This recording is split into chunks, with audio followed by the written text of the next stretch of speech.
Сын первого генерала Персии с Ингушей, командир 4-й сотни Ингушей, штабс-ротмистр Султанбек Боров, будучи раненым, не покинул поле боя. Когда твои предки поистине исторические персонажи, нельзя не любить историю как науку. О славном Султанбеке Борове наш следующий сюжет.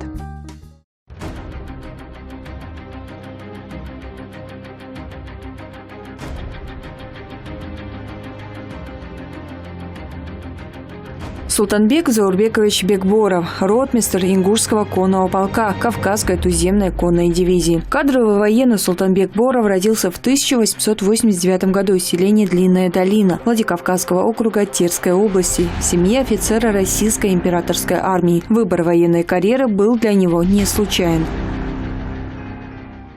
Его отец был военным офицером царской армии, поэтому он тоже пошел служить в военное училище, которое он окончил в городе Ашхабад. Так как его отца по ложному обвинению осудили, то он не остался в Ашхабаде, он продолжил военную службу в 5-м литовском полку кавалерийском.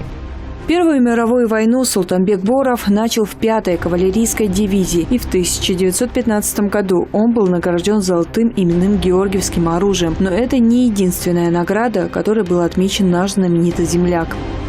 Помимо этого, у него среди наград орден Святой Анны 3-й, 4-й степени, орден Святого Станислава 2-й, 4-й степени и орден Святого Владимира 4-й степени. В 1915 году он, будучи штабс-ротмистром, был возведен в чин ротмистра. Также он подал прошение о переводе его в Ингушский конный полк Кавказской дивизии. В Кавказской туземной, или более известной дикой дивизии, он начал служить со своим братом и отцом. В 1916 году Ингушский конный полк участвовал в Брусиловском прорыве. В рядах полка был и Султанбек Боров. В 1916 году он служил в подчинении у генерала Брусилова, и именно Ингушский конный полк был примером полководческого таланта и храбрости солдат. Командующий 41-го армейского корпуса Султанбек Боров вместе со своими офицерами в ходе сражения под селом Езержаны был тяжело ранен. Позже за храбрость и мужество, проявленные в этом бою, он будет награжден георгиевским оружием посмертно. К сожалению, в одном из боев он получил ранение, и после восстановления он вернулся в строй, но затем получил очень тяжелое ранение, после которого восстанавливался месяц, но, к сожалению, он умер.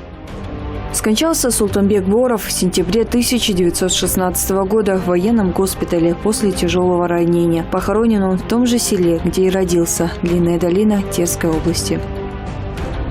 Сегодня архивная служба Ингушетии ведет работу по поиску информации об участниках Первой мировой, русско-турецкой и иных войн, где участвовали наши соотечественники. Но этих сведений не так много. В Музее краеведения имени Тукана Мальсагова для георгиевских офицеров отведен целый зал, где есть фотографии, материалы на участников войн 18-19 веков, с которыми может ознакомиться любой желающий.